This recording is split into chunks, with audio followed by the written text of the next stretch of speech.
I never feared primitives. For over 200 cycles, my kind, the Zayari, held dominion over the western spiral of the galactic rim. We were masters of arcane physics, builders of worm bridges, and architects of quantum collapse arrays. Civilizations bowed before our knowledge. Planets that dared to question our superiority became nothing more than archived ruins. So when the Council first spoke of Terrans, a backwater species from a minor star, I barely listened. They were a curiosity at best, newly discovered, barely Class 2 on the galactic tech ladder. Their planet emitted more garbage frequencies than clean signals. Their history was violent, brutish, infantile. Naturally, they'd catch the eye of the exploratory corps. We made contact under observation protocols. Unarmed vessels, high orbit, simple translations. Even their first reaction to us was expected. Panic, disbelief, the launch of primitive missiles that fizzled against our shielding. They weren't a threat. They couldn't be, but something wasn't right. Their fear didn't last. Within months, Earth was watching, not begging, not revering, watching, recording everything. Hundreds of their satellites tracked our ships. Thousands of ground-based scanners followed our landers. They didn't worship us. They studied us like prey sizing up a predator. And then came the incident on Ganymede Outpost. The mistake that shattered everything. Protocol demanded we leave nothing behind, especially not propulsion tech. But a junior engineer, careless and too confident, forgot to purge the diagnostic core of a Scout-class warp sled after a meteor drill. We didn't even realize the unit had been compromised until it was too late. The humans found it. We assumed, wrongly, that the tech would be indecipherable. The Zayari warp core is encrypted in multi-dimensional phase locks. Its housing is composed of alloys that don't even appear on a standard periodic table. It's designed to disintegrate if opened without biometric clearance. The humans didn't care. They didn't break it apart. They understood it. Somehow, by raw intuition or relentless obsession, they took the sled apart piece by piece in a makeshift lab under one of their polar research stations. No authorization, no translation manuals, no advanced tools, just human hands, stubborn minds, and what they called reverse engineering. Within 3 Earth weeks, they'd rebuilt the core housing from materials we'd never have considered viable. Within 6, they activated it. I saw the footage with my own eyes, first leaked through a dark loop of Earth's crude data web, then relayed through Intercept Beacon 9. A Terran engineer, sweat-streaked, oil-stained, standing beside our warp engine, alive, functional, and humming at 47% capacity. It wasn't perfect, but it worked. They didn't even know what they'd built. 1 week after that, Earth launched something they called Daedalus. It wasn't elegant. It wasn't beautiful. But it jumped. The readings confirmed a successful warp displacement of 0.32 light-years on their first attempt. We couldn't believe it. Council dismissed it as forgery, holographic tricks, artificially generated disinformation. But the fear was already setting in. Not because they succeeded, but because they didn't stop. They improved it. They didn't need our encryption. They didn't want our manuals. They built their own version from scrap, using data stolen through orbit scans and back calculations from the damaged warp core. They didn't just learn. They evolved. We sent observers, quietly, disguised as merchants, cultural liaisons. All of them came back shaken, eyes wide, some barely able to speak. I interrogated one myself, a seasoned ethnologist with 500 planetary studies under her belt. She said only one thing before resigning from her post. They dream with their eyes open, and they don't stop. Ever. I've seen the vids. Children, barely past their juvenile phase, pulling apart drones with soldering tools, civilians constructing propulsion models in their garages, military labs running warp tests without safety protocols, because they wanted to see what would happen. This wasn't evolution. This was a virus, an unstoppable force of hunger, curiosity, and recklessness. No fear of the unknown, no reverence for the sacred. They didn't wait for permission. They didn't ask for help. They took what we buried and improved what we thought couldn't be touched. We called them primitive. We were wrong. We may have just handed extinction to ourselves. They sent me next, not because I was the best linguist or the most seasoned observer.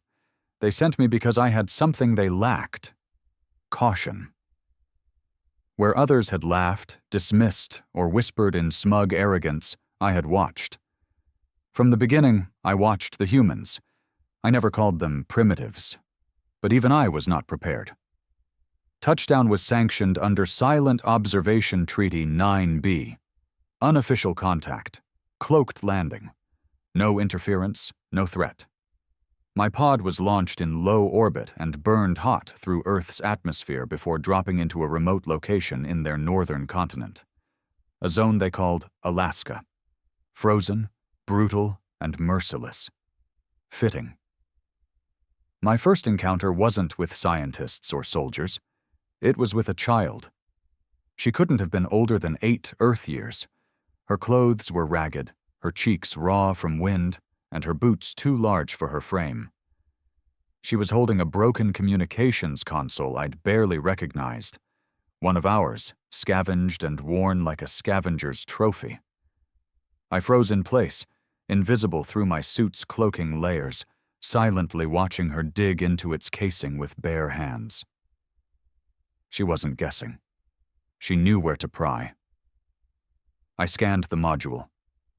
Our encryption was still intact, the casing mostly sealed. There was no way she should have known anything.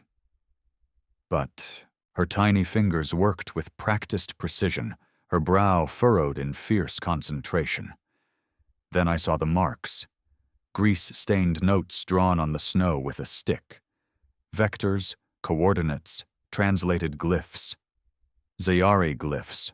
I should have signaled for extraction right then. Instead, I followed her. She led me, unknowingly, to a structure deeper in the wilderness. What I assumed would be a small habitation was, in fact, an improvised laboratory. Primitive on the outside, yes. A converted hunting cabin. But inside was wrong. Pieces of our technology, components I couldn't explain how they got.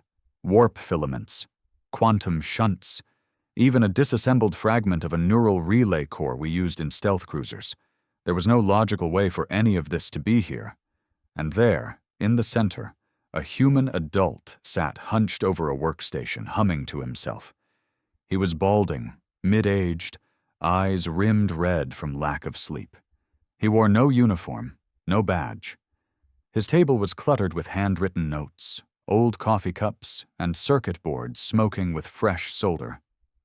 He looked up. And for a moment, I could have sworn he saw me. The human reached into a crate beside him and pulled out a core stabilizer. Zayari made, custom tier, government restricted. He turned it in his hands. Then he tossed it aside like junk. "You're not even using crystalline refraction matrices," he muttered to himself, making notes. "No wonder they burn out. That's stupid.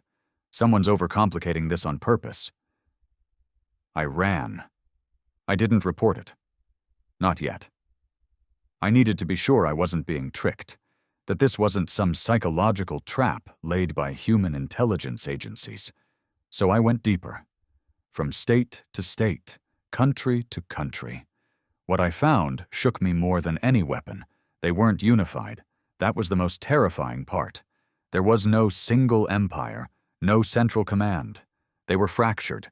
Nations, corporations, factions, private groups, even individual hobbyists, all working separately, competing, fighting, copying each other, stealing from one another in an open-source dog-eat-dog race toward innovation. They didn't care who got the credit. They just wanted to win. One faction had built a functioning warp tunnel from what looked like converted nuclear submarine parts. Another was attempting slipstream corridors using particles I hadn't seen since my academy years. A private lab in something they called Nevada had created a synthetic AI based on our language patterns, taught itself from intercepted comms, and now it spoke fluent Zayari with sarcasm. I returned to my vessel, finally broken. My report was cold. Clinical. I cited over 1,000 violations of the Anti-Replication Accord. I documented human labs reverse engineering our tools. I included photographic evidence of their warp drives, their translation algorithms, even diagrams showing improvements we had yet to consider. I waited for them to act. Instead, the Council debated. They argued for weeks. Argued while the humans launched their second jump-capable vessel. Argued while footage leaked, showing a civilian, activating a handheld translocator that used micro-warp pulses to skip across continents. The Council still clung to old arrogance. "Let them play," one member sneered. "They will destroy themselves before they can reach us." But I knew better. They wouldn't. They thrived in chaos. They adapted through failure. Every mistake they made just made them faster, sharper, hungrier. You couldn't intimidate them. You couldn't silence them. You could only slow them down, and even that, just barely. I thought about the child in Alaska, writing Zayari glyphs in snow. What happens when she's 20? What happens when all of them know how to build what we built? The first strike came quietly, an outpost on Zarnak Theta, remote, shielded, high orbit, one of our deep space relay beacons. Gone. No survivors, no explosion, just gone.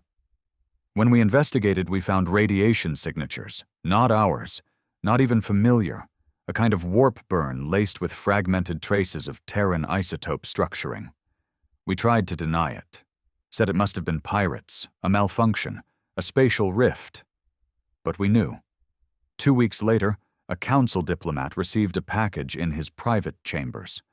Inside was a Zayari translator core, modified, enhanced, powered by a Terran lithium cell. A note was attached, handwritten on primitive pulp. "You left this behind. We improved it. You're welcome." Earth. They weren't begging for a seat at the table. They were warning us. They were telling us, "We're already here." Panic set in. Finally. The Zayari, once proud, once untouchable, began clamping down. Surveillance increased. Border checkpoints were locked down. Outer systems were abandoned. We started purging outposts, wiping all trace of warp signatures before retreating.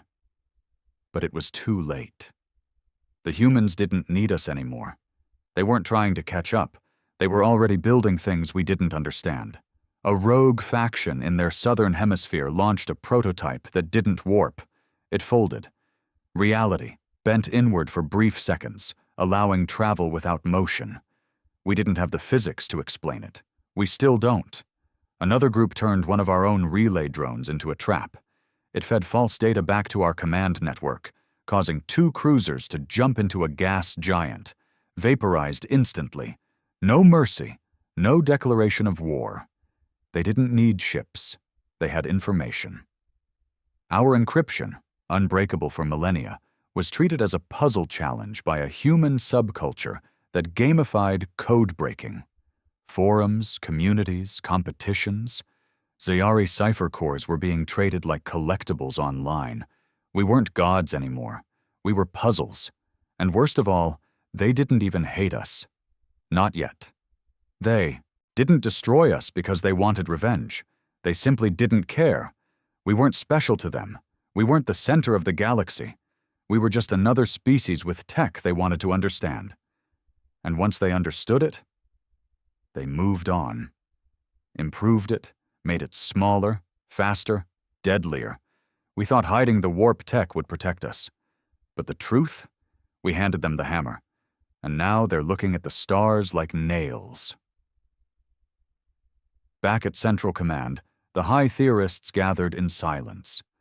Holoscreens showed intercepted human experiments, warp fusion drives smaller than a shuttle's thruster, handheld translocators being sold to civilians, atmospheric skips, phase cloaks, neural mesh control systems embedded in pets. I watched one High Lord turn pale and say nothing for 7 minutes. No one laughed anymore. They asked me what I thought. I gave them one word: surrender. Not in war, not militarily, intellectually. We had to accept it. We had to face the reality that these so-called primitives weren't just rising. They were already ahead of us. I was told to remain silent after that. I didn't care. I knew what was coming. And then the final moment came. A broadcast, global, every Zayari channel, encrypted or not, intercepted, taken over. A human face appeared, not a general, not a president, just a man. Middle-aged, glasses, graying beard. He looked tired, like someone who had worked too long and seen too much. His message was simple. You hid your toys in the attic, hoping we wouldn't find them. We did. And now we're building our own. Better, faster, smarter. Not to fight you, not to dominate you, but because you tried to tell us we couldn't. And telling a human you can't is how you get us to do it harder, louder, and in ways you never imagined. He leaned forward. We're not coming for your empire. We're not asking for a seat at your table. We're building our own table, and soon, you'll be the ones asking to sit with us. Then the screen went black. The council hall was silent. No debate, no sneering, just fear. Pure, undeniable, earned fear. I was summoned to the core.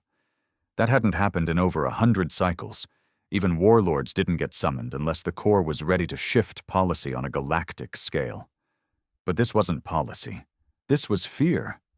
The core chamber, carved into the crust of our capital moon, was buried deep beneath layers of null gravity shields and thought silence fields. No signal got in or out without clearance. The room pulsed with heatless blue light. 12 high theorists sat in silent contemplation, all older than any of our colonies, faces gaunt with the weight of a dying supremacy. None of them looked at me.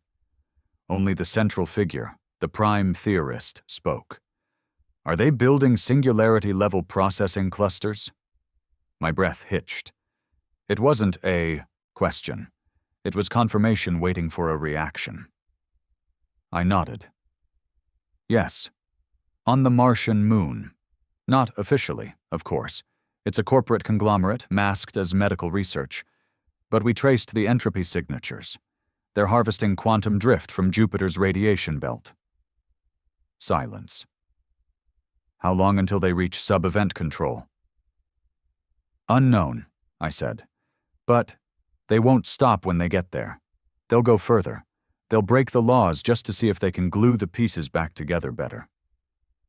Another counselor whispered. They've already begun experimenting with synthetic space-time layering, haven't they?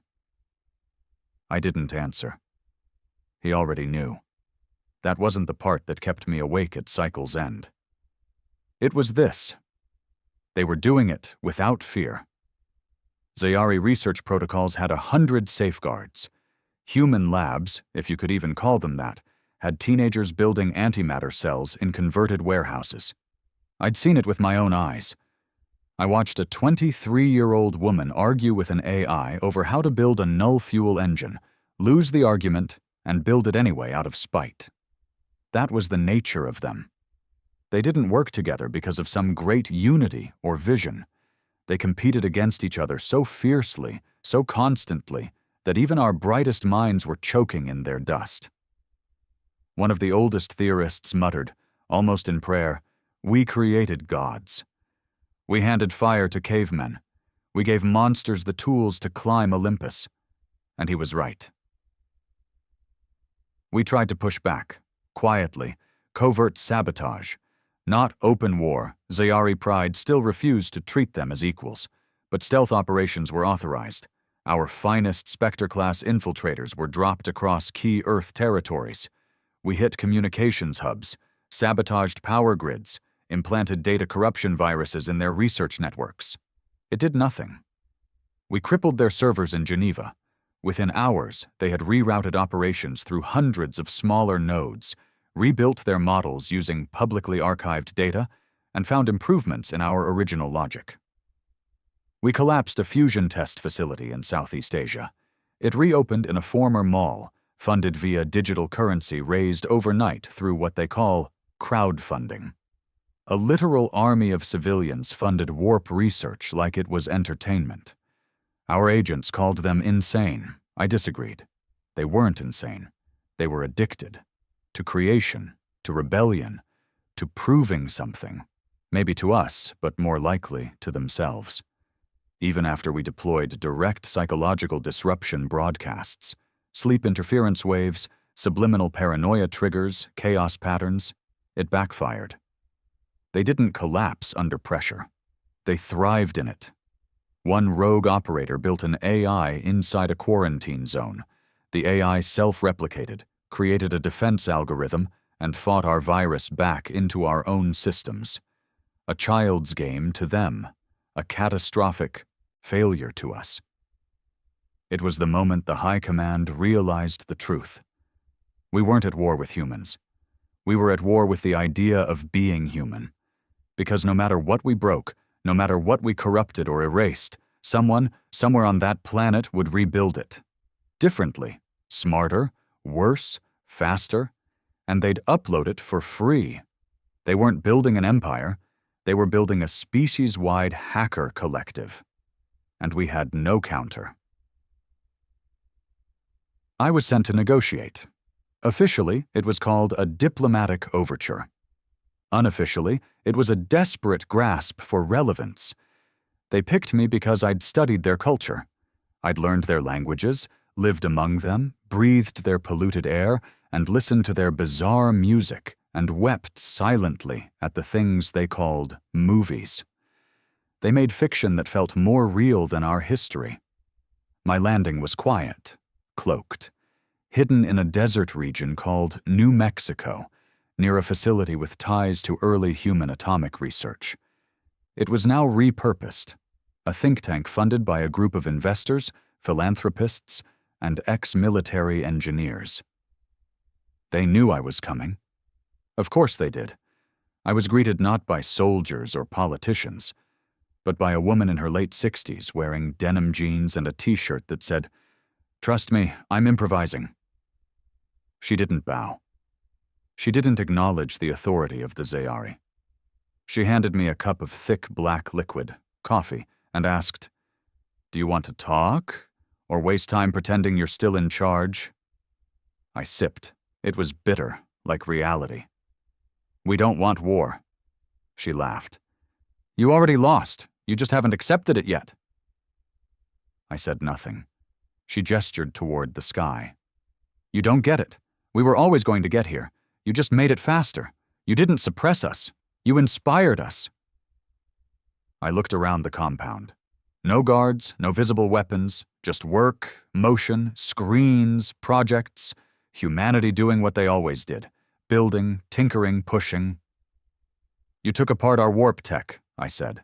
"Rebuilt it in weeks. That was never supposed to be possible." She shrugged. "You locked a door. We built a new house." Then she leaned in, eyes fierce. "You know what scares you the most? We didn't need your permission. We didn't need your blessing. We didn't even need your help. And we're still doing it better." She pointed toward a hangar. Inside, I saw it. A ship, human-made, warp-capable, armed with weapons we didn't recognize, shielding that bent light the wrong way, powered by a reactor that made my sensors flicker with static. No Zayari influence, no salvaged parts, pure Terran design, and carved into its hull, burned in with plasma welds, were words in ancient English. "Try and stop us." I returned home broken. No report could capture what I'd seen. This wasn't competition. This was evolution skipping steps. We had seen this before, on our own world.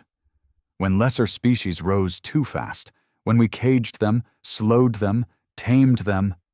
But we had never faced one that didn't stop climbing. And now? They weren't just climbing. They were building rockets while still falling. That's the best way I can describe them. They fail upward.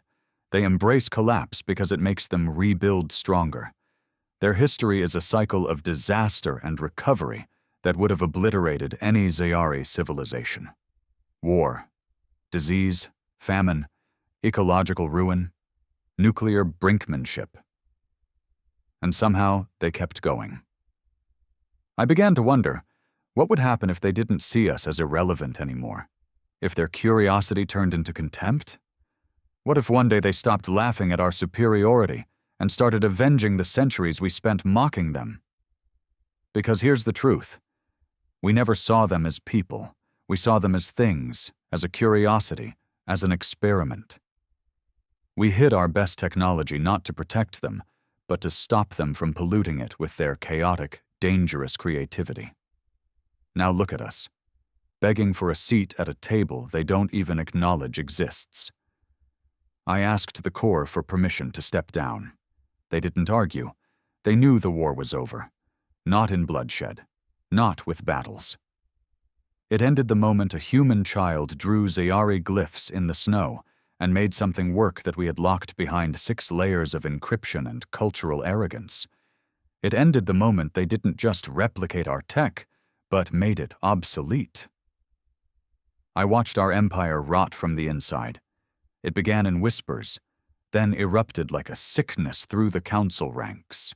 Our leaders, long drunk on absolute control, couldn't comprehend a galaxy where the Zayari were not at the top of the ladder. They had no answers, no strategies, no counter-moves. Just endless analysis of human behavior that no algorithm could predict. They called humans irrational. Number that was too kind. They were uncontainable.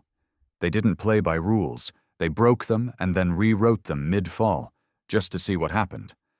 The high theorists had once likened Terran behavior to lightning, chaotic, blinding, and lethal. But lightning strikes only once. Humans were a storm, endless, wild, evolving every time we thought we understood them.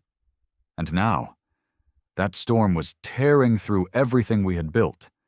Even the outer colonies, the ones raised on Zayari propaganda and hierarchy, began to question.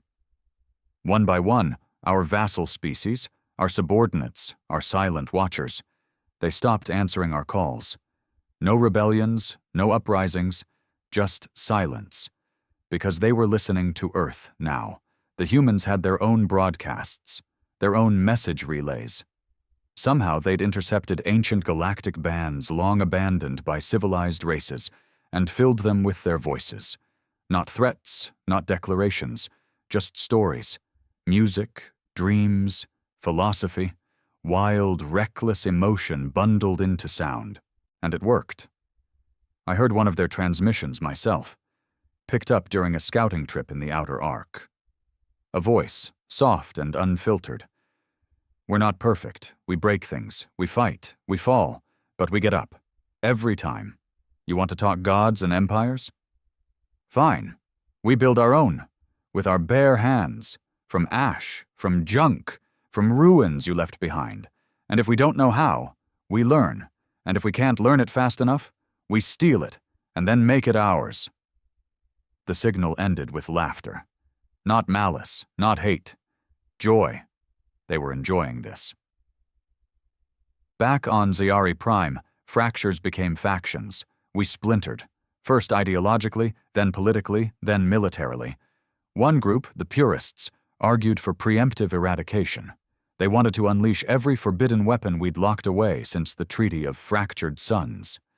Black hole missiles, memory erasure pulses, planetary collapse triggers. Another faction, the Scholars of Silence, argued the opposite. Surrender. Integration. Let Earth lead. follow them, study them, become like them before we were completely replaced.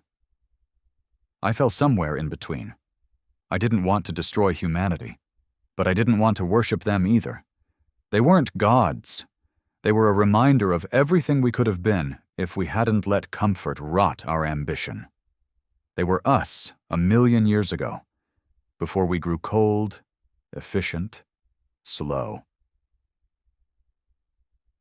One evening, a cloaked transmission reached my private array, encrypted in a frequency so old it was once used for deep mine labor orders. A voice I recognized instantly. You watched them like I did. You understand now, don't you? It was Karen, a former high theorist exiled years ago for heresy, for claiming that humans might one day surpass us. I'd testified at his tribunal, called him unstable, dangerous, wrong. Now I knew he'd been right all along. They're not just learning from us, Karen's voice said. They're surpassing us in every way, not because they're better, but because we stopped trying. I didn't respond. Meet me, he said. Outer Belt, Station 9. No guards, no council, just truth. I considered it treason. Then I left that night. Station 9 was derelict, stripped, floating on the edge of the Shattered Veil Nebula, where no trade routes passed and no civilization dared build. Karen was waiting, older, gaunter, his eyes sunken but burning with the same fire I remembered from his trial. He didn't speak right away. He just handed me a device. I scanned it. It wasn't ours. Terran, a data crystal embedded in a rough casing of carbon polymer alloy. It pulsed faintly in my hand. Alive, almost. It had no encryption, no security layers. It didn't need them. They don't hide their knowledge anymore, he said. They give it away, freely, to each other, to allies, to enemies. They don't care who gets it, because they'll always be one step ahead of what they just gave. I activated it. Inside was everything. Warp schematics, phase folding, AI recursion codes, weapon designs I couldn't even decipher. Humanity wasn't guarding its secrets, they were spreading them. Karen leaned forward, voice trembling. They're not building an empire, brother. They're building an ecosystem, one that no single mind can control, and it's spreading, through code, through culture, through inspiration, I asked. Why show me this? His answer chilled me. Because the Zayari are dying, but we don't have to die with them. I returned home in silence, my face unreadable, my mind fractured. The core interrogated me, asked where I'd gone, what I'd learned. I lied, said I'd chased down a rebel transmission, no threat, no new information. They believed me, because they wanted to believe it, because the truth was unbearable, that we were no longer relevant. Then Earth made its next move, not with ships, not with weapons, with an invitation, a broadcast across the central frequencies of the Galactic Trade Alliance, voice only, no demands, no ultimatum. We're opening a station, they said. Neutral ground, no empire banners, no hierarchies, just ideas, exchange, innovation. If you're ready to talk, we'll listen. If not, we'll be here anyway. They didn't name it after a battle, or a planet, or a king. They named it Hope, Station Hope, built in orbit around a rogue planet, lit only by artificial suns and powered by Terran-designed fusion cores. It was beautiful, brutal, alive. We sent observers. They were greeted with warmth, handshakes, questions, curiosity. Not once were they asked for allegiance. Humans didn't want followers. They wanted peers, and that made them infinitely more dangerous. Then came the first defection. Not political, not military, scientific. High physicist Maltron, one of the Zayari's greatest minds, vanished. 2 weeks later, he appeared in a human broadcast, laughing, working, surrounded by Terran engineers. I spent 200 years perfecting warp stability, he said, It took them 8 months to figure out how to make it obsolete. I'm not angry. I'm relieved. The council ordered his execution in absentia. He shrugged it off. I'd rather be useful than loyal. That single sentence triggered a wave of desertions. Young minds, technicians, designers, coders, thinkers, all leaving Zayari space for Terran workshops, labs, forums. Not because they were traitors, because they wanted to matter. Because Earth made them feel like they could create again. And what of the humans? They didn't gloat. They didn't attack. They invited. At Hope Station, they opened universities, not schools, forums of chaos where any being could contribute. Imagine a human teenager and a 6-limbed Tavarian data sculptor arguing over reactor flow physics while building a prototype in real time. That was Hope Station. That was Earth's message. You don't have to be human to build like one. The Zayari Council fell silent.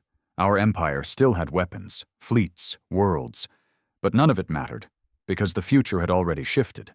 The humans had outgrown us, not through conquest, not through blood, but through progress. They moved so fast, so relentlessly, that the galaxy could only follow, or be left behind.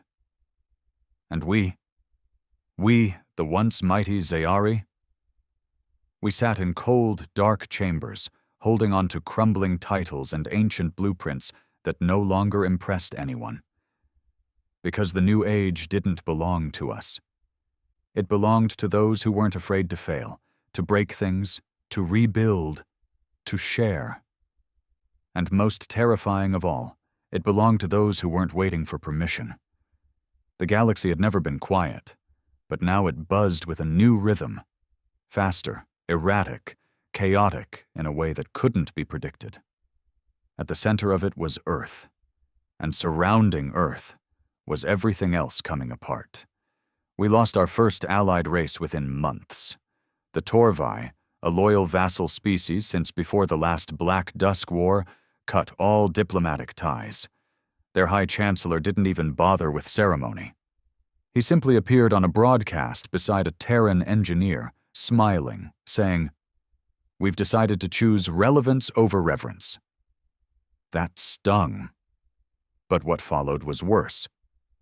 They gave Earth access to their worm belt transit maps, routes we had kept hidden for centuries, the key to fast traveling through fringe sectors of the galaxy without relying on established Zayari gates. And Earth? Earth didn't hoard the maps. They shared them. Publicly. Posted to their open knowledge repositories like everything else they learned. And within cycles, entire trade routes, once taxed, licensed, and controlled by Zayari bureaucracy, were suddenly free. Merchants rejoiced, pirates cried, empires panicked, because Earth didn't act like a power, it acted like an infection, a fast-moving, idea-driven cultural virus that couldn't be quarantined because it wasn't delivered by warships. It was delivered by curiosity. Everywhere Earth spread, questions followed. Why can't we share this? Why do we need a license to build a better engine? Why are we following rules written by species who haven't innovated in 1,000 years? These weren't rebellious thoughts. They were dangerous truths. And across the stars, species began to ask those questions, not in riots, not in revolts, but in labs, in machine shops, in code. The Zayari Council held emergency summits daily now. They summoned me again, this time as a witness of decline. That was the official term. What it really meant was, "Tell us how much worse it's going to get." I didn't want to answer, so I showed them. Footage from Hope Station. 6 species, each one historically hostile to the other, sitting around a human-built reactor core, arguing about ways to optimize warp efficiency. No guards, no translator drones, just collaboration. I showed them a rogue moon base near the outer debris halo, where Terran students taught quantum recursion to an insectoid hive mind species using interactive holograms made out of memes. I showed them a weapons expo hosted by Earth. Not to sell weapons, but to let anyone redesign them for peacekeeping, asteroid mining, or civil defense. And they did. Thousands participated. Species that once feared humanity now worked beside them. The core was silent. Until High Strategist Velros whispered, "They're remaking the galaxy without firing a shot." Yes, exactly. Because Earth wasn't trying to conquer space, they were making space theirs by showing it what freedom could taste like, and no one who tasted it wanted to go back. And then came the backlash, because for every species that embraced Earth, 2 more began to panic. Old powers, stagnant civilizations, former conquerors now irrelevant. The Vocari Imperium declared humans a galactic plague and issued a cleansing directive. They sent dreadnoughts into human-allied space, obliterated 3 minor stations, and attempted to blockade Hope. Earth's response? Not a fleet, not even a warning, just 1 drone, a sleek, black Terran unit that transmitted this simple message on all known channels. "We see what you've done. You'll never do it again." The Vocari laughed. And then, in one blinding flash, every one of their dreadnoughts collapsed into singularity spheres. No weapons fired, no warning, just precision strikes on weak points Earth had never had access to. Or so we thought. Later, we found out the truth. Vocari ships had been scanned years ago, at a human expo, as part of a foreign design review. Their own pride had given humanity the exact weaknesses to exploit. Earth didn't need to steal anything. They asked. And the galaxy was too arrogant to think humans could use it against them. The Vocari Imperium no longer exists. Their homeworld declared neutrality. They call it peace. But really, it's surrender in everything but name. After that, Earth's influence exploded. Hope Station went from a symbol to a headquarters for a growing interspecies movement. Not an empire, a network, no borders, no royalty, no throne, just knowledge, trade, evolution, and Earth never claimed ownership of it, because they didn't have to. Everyone knew who built it. The rest of us? We started to fracture even harder. Zayari core worlds began debating secession. Colonies once considered irrelevant started siding with human interests. Our own students left to study under Terran physicists. Engineers begged to intern on Earth stations. Technicians defected for the right to build without permission. The Council tried to ban Terran tech. But how do you ban something that's already in every back alley market, every open database, every blueprint forum? You couldn't. Earth had done what no empire ever managed. They made power accessible. And that was more dangerous than any weapon. But the scariest moment, the one that finally made me realize we had no future left as rulers, it wasn't the destruction of the Vocari fleet. It wasn't the collapse of our economic control. It was when one of our own ships defected. A mid-tier exploration vessel, Zayari class, went silent during a patrol near the Drenner line. We thought it lost. A week later, it reappeared, under human flag. No conflict, no war. The crew had voted. A full mutiny, without blood, without orders. They simply said, "We want to matter again." They renamed the ship Reckless Spirit. The humans cheered.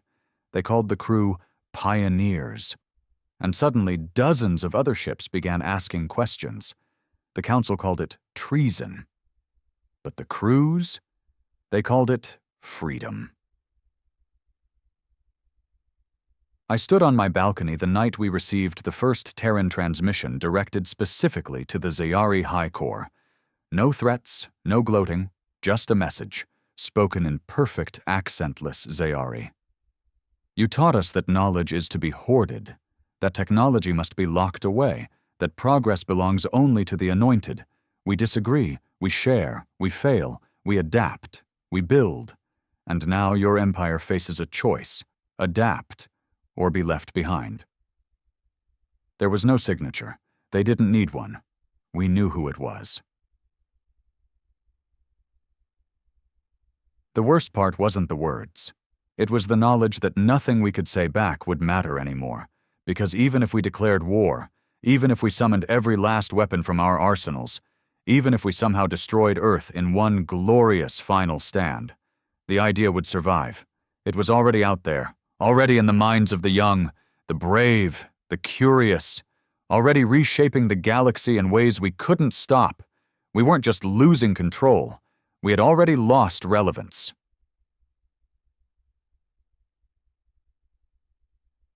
The old guard began resigning, some in disgrace, some in silence, some simply vanished. The new council was younger, less proud, terrified. They started asking me what to do, the same me they once ignored. I gave them the only advice that mattered: stop fighting what you can't kill. Start becoming what you can't understand. They didn't like it, but they knew it was true. Because Earth wasn't a nation anymore. It wasn't even a species. It was an engine, driven by failure, powered by obsession, and pointed like a missile at the stars. I spent most of my days in silence now. My station overlooked the outer drift, fields far from the collapsing heart of our empire. Once, it had been a listening post for Zayari border patrols. Now, it sat empty, dusty, half the systems inactive, because there was no point listening anymore. Everything we feared had already come true. We didn't lose a war, we lost the narrative. And in a galaxy ruled by ideas, that's what truly ends civilizations. The most terrifying thing about Earth's rise wasn't their tech. It wasn't even their speed, or their weapons, or the way they shattered every scientific limit we'd sworn couldn't be broken. It was this. They never once asked us for permission. They didn't kneel. They didn't negotiate from weakness. They didn't demand we acknowledge them as equals. Because to them, we weren't part of the future at all. The core finally dissolved. Not officially, of course. Officially, they released a statement of strategic pause and formed an advisory committee to restructure interstellar governance. But in truth, they'd simply disbanded in fear. Half of them vanished into private exile. Some defected. A few tried to plead for Terran protection. One even begged Earth to let him teach at their universities. They denied him. Because Earth didn't need Zayari guidance anymore. They had evolved past it. I heard whispers of new human doctrines spreading across Hope Station and beyond. Principles that made old powers tremble. One was repeated often in interstellar forums, etched into ship hulls, even taught to children now. Make, share, improve, repeat. No flags, no chains, no taxes, just relentless iteration. And the galaxy loved it. Because Earth didn't tell them what to believe. They showed them how to build. More species began to defect, not by rebellion, but by alignment. The Dranks syndicates, once warlords feared across 5 systems, now posted their plasma cannon blueprints to open-source libraries. The Vlurians abandoned their planetary caste system after watching a Terran short film about freedom. The Thaskari once sold war machines. Now they built terraforming units based on Earth's agricultural drones. And still, Earth didn't ask for tribute, didn't form a council, didn't build a capital. They built networks, platforms, forums. The seat of power wasn't on any planet. It was floating in code, digital, decentralized, alive. And it grew every day. I watched a transmission from a former Zayari colony once loyal to the core. They held a public ceremony, declaring their planetary constitution invalid. Not because of invasion, not because of coercion, because they'd adopted a Terran design framework for governance. Yes, design. Not law, not tradition. They treated government like software. Outdated policies were patched. Corruption was debugged. Transparency was required by open-source compliance. They voted on laws, like updates.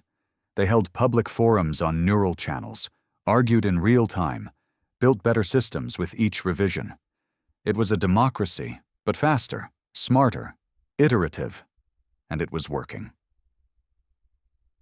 I met a human once, a man, older, soft-spoken, with calloused hands and a tired face. He'd been part of the first wave of Terran scientists who studied our warp tech. Now, decades later, he returned to our space, not to boast, not to negotiate, but to learn something we still had that Earth didn't: cultural memory. He sat with me in the ruins of one of our great temples, and he asked a question no Zayari had ever dared ask me before. Do you miss it? I didn't understand. Being at the top, he clarified, being feared, revered. Do you miss that feeling?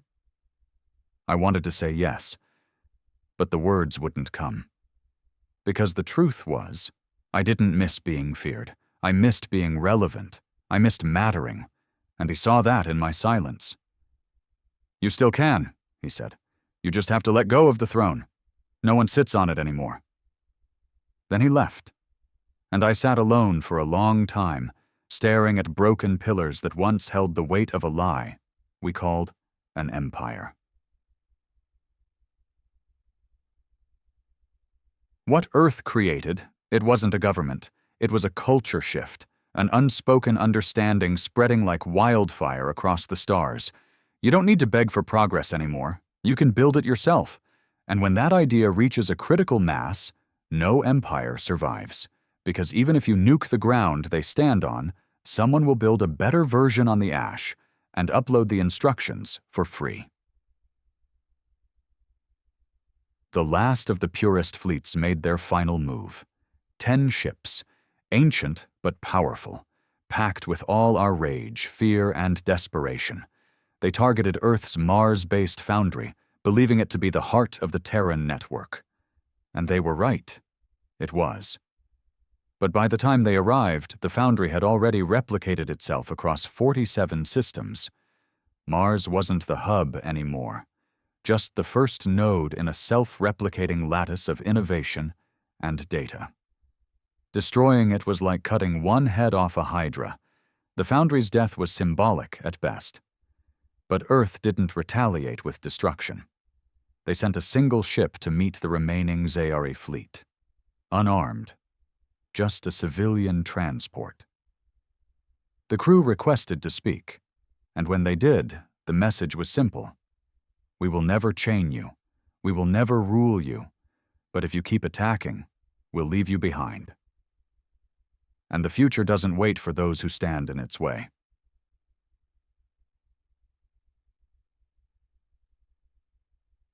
That was the moment our final admiral surrendered. Not to a superior fleet, not to a better army, to an idea, to the knowledge that we couldn't catch up anymore. That every strike we made was a footnote in a history already written without us.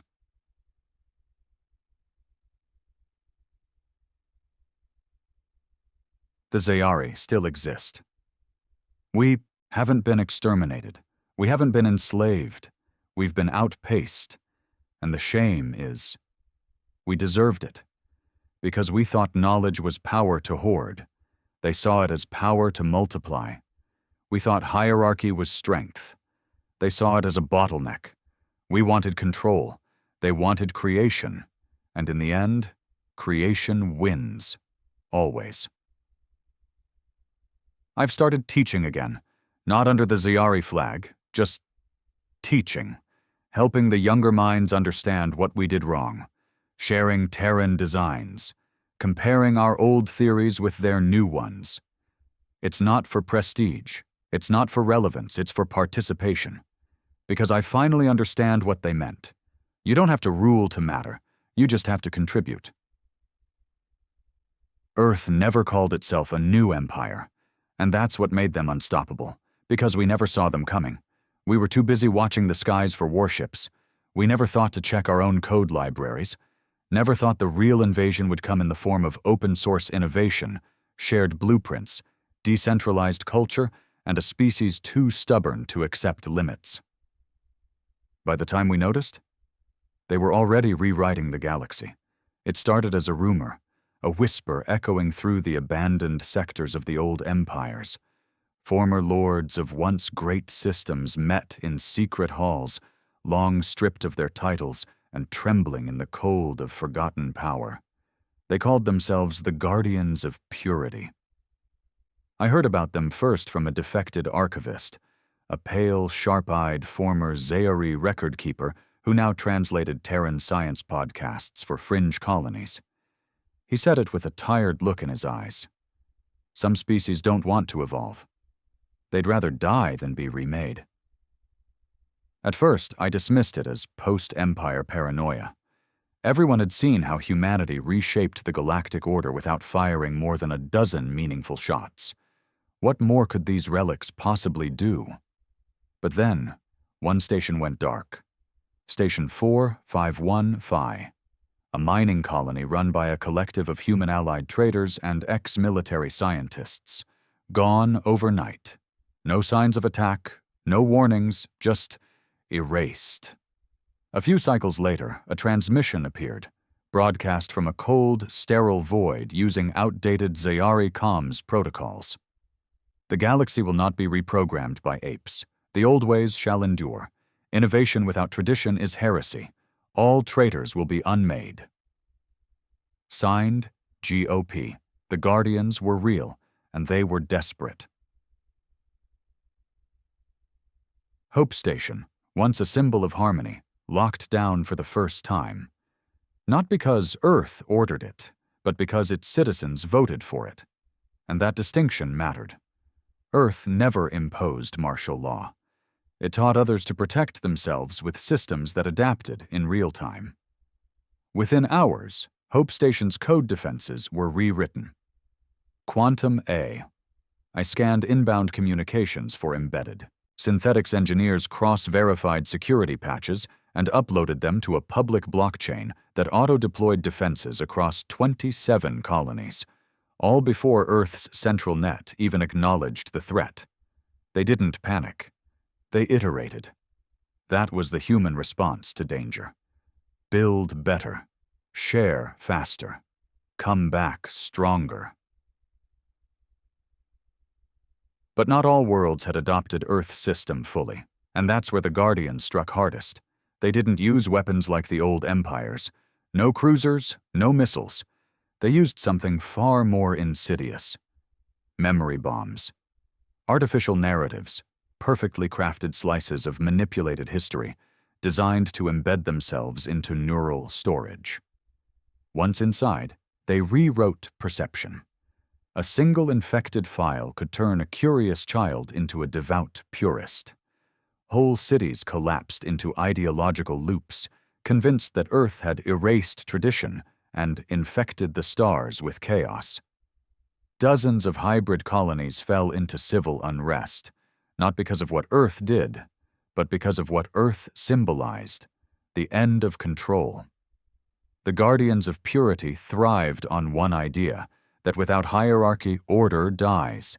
That open innovation was the same as anarchy. That species needed to be ruled, not empowered. But the one thing they hadn't accounted for? Humans expected resistance. They weren't surprised. They were ready. I visited the outpost world of Pelion Delta, one of the planets infected by Guardian code. Once a bustling hub of shared research between humans and the Volari, it had gone dark for weeks. I landed under civilian clearance, escorted by a volunteer patrol. Half of them human, half of them alien engineers wearing tools as weapons. The city was quiet. Shattered holoscreens blinked old propaganda from the purity movement. But deep beneath the colony's archives, I found something more important. A group of Terran students, no older than 20 by human standards, still working in a makeshift lab. Dirty, exhausted, eyes bloodshot from sleepless coding sessions. And on their screen, blinking in silent defiance, was a project labeled Counter-Myth Protocol, Reclaiming Truth Through Code. They weren't soldiers. They weren't politicians. They were storytellers, using algorithms to decode, deconstruct, and destroy Guardian memory bombs. And when I asked why they stayed, their leader, a soft-spoken young man with cybernetic fingers, simply said, "We fix what breaks, even when what breaks is how people think." That, right there, was the difference. Empires crushed dissent with power. Earth erased it with participation. Where the Guardians spread fear, humanity offered tools. Where the old guard clung to myths, humans wrote manuals. And slowly, bit by bit, the false narratives began to crumble. But the Guardians had one final card to play. A superweapon, not a device. Not in the traditional sense. A Zayari-built prototype, never deployed, locked away after the Seldrin collapse. We called it the Null Heart, a weapon designed not to kill planets, but to erase progress itself. It emitted a localized distortion field that scrambled causality, rendering advanced tech inert by disrupting the sequence of invention. Warp cores reverted to iron shells. Quantum AI lost their sense of time. Gravity stabilizers became dead rock. It didn't destroy, it de-evolved. The perfect weapon for those who feared the future, and the Guardians stole it. We don't know how. Maybe one of their sleeper cells survived within the inner vaults. Maybe they had help from one of the old bureaucrats, still bitter about Earth's rise. But they activated it, on the edge of Orion's bleed, where 3 Terran-inspired civilizations had just begun colonization together. 15 planets went dark, thousands dead, not by fire, but by forced regression. Human-built reactors collapsed into molten slag. Modular habitats lost their pressurization controls. Whole terraforming systems just stopped working. And the worst part? The survivors remembered everything. They remembered the tech. They remembered the progress. But they couldn't rebuild. Not without tools. Not without power. Not without systems that no longer functioned under the Null Heart's field. The Guardians broadcast one last message. See what your chaos brings? A galaxy of broken toys and burned dreams. Come home. Obey, and we will fix what you ruined. It was Earth's lowest point since their rise. For the first time, they had no instant solution, no easy countermeasure. Even their AI admitted confusion, and for the first time since humanity stepped into the stars, the network paused. No memes, no blueprints, no code drops, just silence. Then, in that silence, came a ripple, a soundless ping through the Terran net. A signal, a message sent not from Earth, but from one of the affected colonies. I still remember the line. We remember how it worked. We'll build it again, from nothing, if we have to. One bolt, one circuit, one breath at a time. You can erase our tools, but you will never erase our will. And suddenly, the network roared back to life, not with orders, not with strategy, with blueprints. Human engineers across 100 systems started building pre-tech restoration kits, modular packages made from basic materials, designed to function within the Null Heart field. Within days, Earth deployed counter-NPUs, nanite reconstruction platforms made from raw elements, shipped via slip drive to affected colonies. Every survivor was handed a kit and a phrase. Start again. We're with you. And they did. I watched footage from the colony of Varn Delta. A 12-year-old girl, human Valari hybrid, powered up a hand-spun generator made from spare metal and copper coils. She hooked it to a storage array rebuilt from salvaged ship plates. Behind her, 20 people cheered as the lights flickered on. Their first spark of power since the collapse. Their hands were blistered. Their eyes were wet. But they smiled.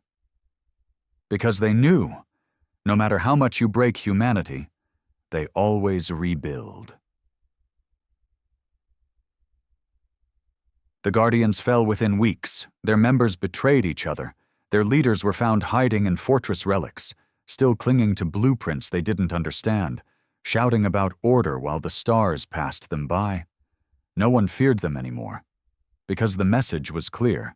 You cannot unmake progress, not when it's already part of the species, not when the next generation was raised to build it from nothing. The null heart was captured, not destroyed. Earth locked it away in a museum. They didn't hide it. They labeled it clearly. The last weapon of the dying age. This device was used to erase progress. We keep it here, not to celebrate fear, but to remind ourselves. Some will always try to rewind the clock, but we will always move forward.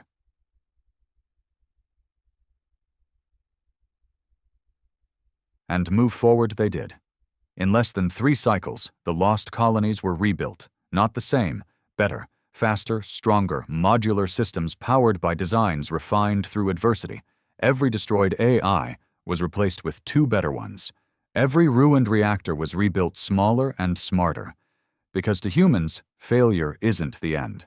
It's part of the build process. I never expected to live long enough to see the galaxy without thrones.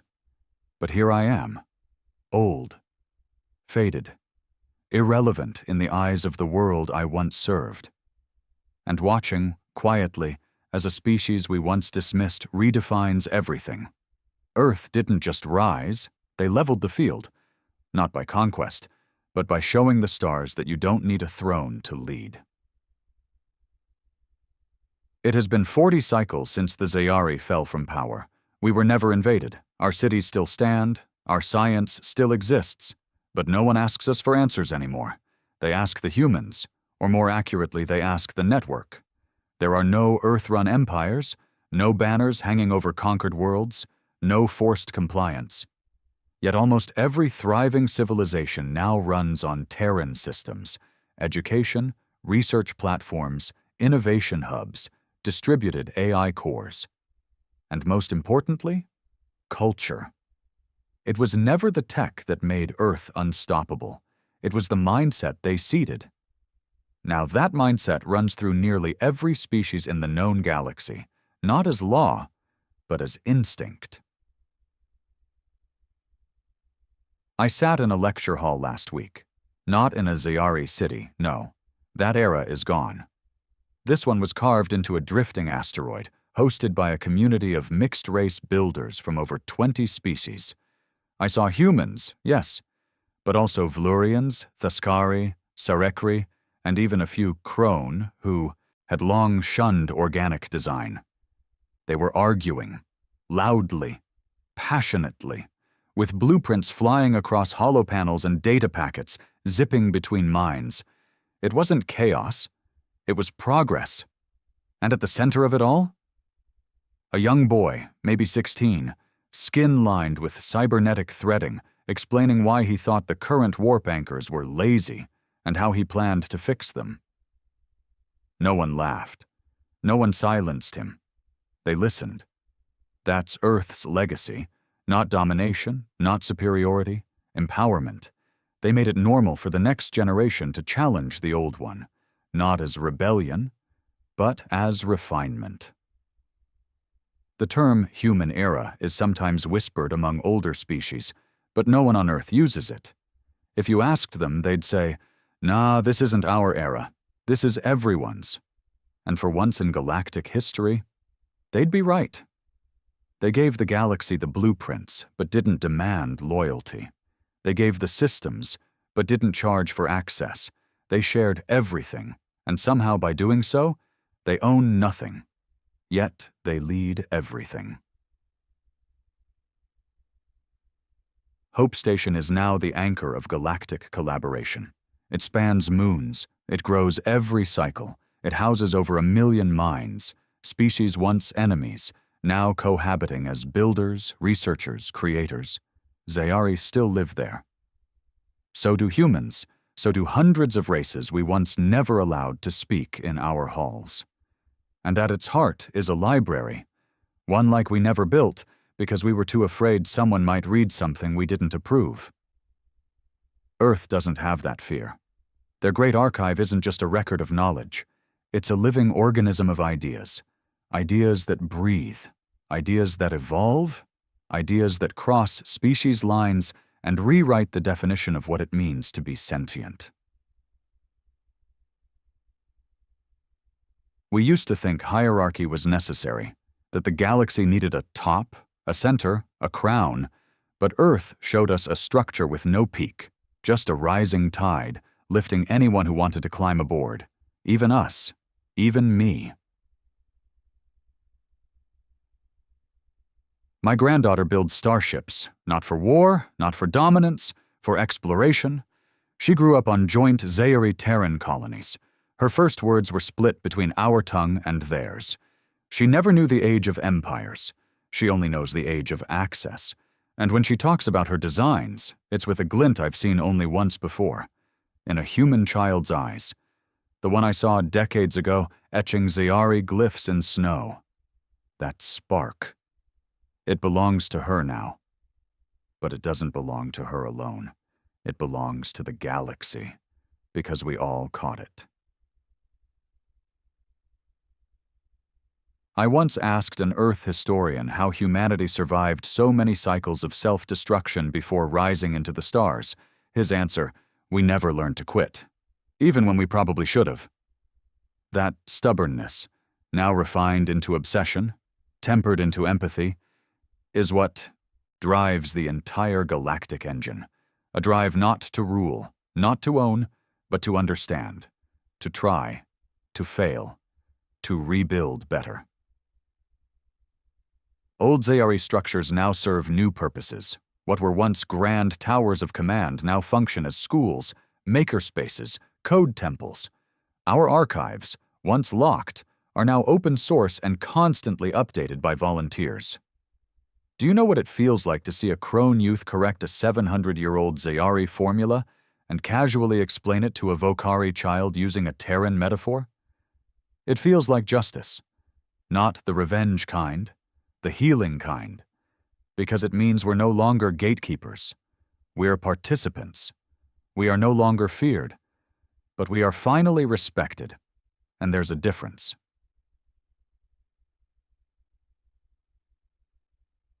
You might think humanity grew soft, that with power came peace, and with peace came fragility. But no. They've just changed what strength means. Once, strength was measured in fleet sizes. Now it's measured in adaptability.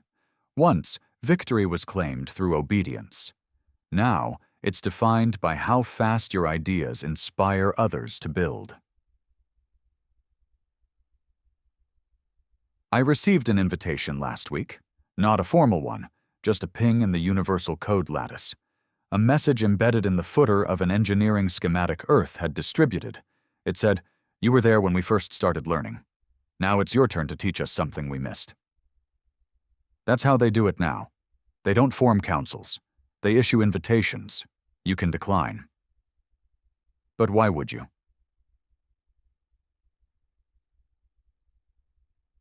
My final trip was to Origin Base 0, not on Earth, but around Earth, a floating city constructed entirely by an interspecies coalition, orbiting the planet that began it all. They call it the Cradle of Curiosity. It isn't a monument. There are no statues, no flags, no gold plates etched with victory, just halls, rooms, labs, cafes, a school, and everywhere, walls of screens showing active projects from every corner of known space. No centralized command, no Earth-first protocols, just contributions, comments, version histories, test builds, failures, fixes, dreams, a living document of progress. I walked through that station without guards, without clearance, without being questioned once, because here everyone's allowed, everyone can contribute, no matter their past, Not even mine. I left behind a small data chip, a design I'd sketched 50 years ago, a theory for photon-spliced microdrives that never quite worked. It failed in every simulation. I gave up on it decades ago, but I uploaded it to the shared archive anyway, just to see, just to share. 3 days later, I received a message. "We got it working. Thanks for the idea. Signed, a 14-year-old from a moon I can't pronounce," I cried. Not out of regret, but out of release. I wasn't a Zayari elder anymore. I was just a builder again. And that's everything. So, what is Earth now? What are humans? They are not conquerors. They are not saviors. They are not rulers. They are the match that lit the fire we didn't know we were sitting in. They are the reminder that if something is broken, you fix it. And if someone tells you not to touch it, you take it apart anyway, because the real danger isn't rebellion, it's stagnation. And Earth doesn't stagnate. They break. They learn. They rebuild. Faster, smarter, louder. And they bring the whole galaxy with them. We hid our warp tech. They took it apart and rebuilt it on the spot. And then they built more and more. And now, they're building the future. And this time, we're all invited.